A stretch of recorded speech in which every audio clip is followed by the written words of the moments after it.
sa kuha sa Espiritu and Pastor samtang nagupet ko pastor ang ipagkitaan ni Jesus sa kuha kay nakakita ko gabante ka nang usa siya ka punuan siya sa mangga nga kada ganin ay punuan sa mangga duwa na sila kabuok nga ang usa nalaya gani pero ang usa ka nahimsog gani kay siya nga gisyeltan ug dagan kay siya bunga ug lampo kay siya ug nagrequest katug balang buga sa langit ug may kay katugan ning laya nga mangga kay napulbos ug kato ang himsog nga mangga kay wala siya napulbugo karon ganun pagkita pa swing nga Dios.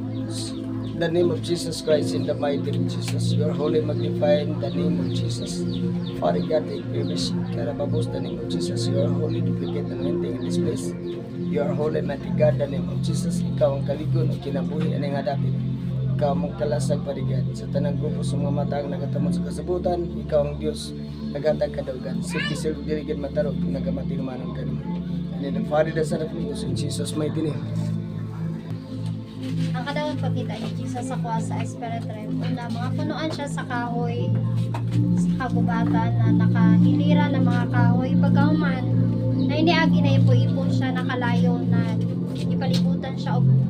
Pagkahuman ni Ana, ang ipo-ipo nakalayo na himo siyang nahimo siya atong shield, ni shield siya atong mga punuan siya sa kahoy.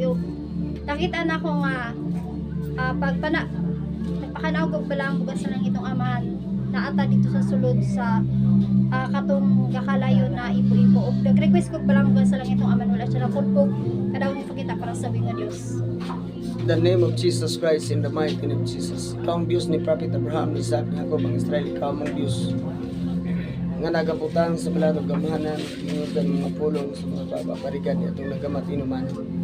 Ang imong mga pulong, imong gibantayan, inikudlit sa imong mga pulong dili sa ilo. Matuman gayud sa among henerasyon, ibuhi ka nga Dios sa among gilagaran. Samtang magalantaw kami sa bantayang turis mga pagampo, 24/7 nga kami imong giatiman. Ang imong mga buhat magapangliw kani nga dapat. I speak the word of God, the name of Jesus, magkita sa tanang mga mata. You are holy, mighty God, the name of Jesus. The name of the Father, the Son, and the Holy Ghost, in Jesus' mighty name. November 23, 2025, sila nakapil sa devotional. Okay, sa devotional sila nakapil. November 2025. To God be the glory. Sunday school na to karon si Evangelist Jubilin Piñera Laya. Good morning.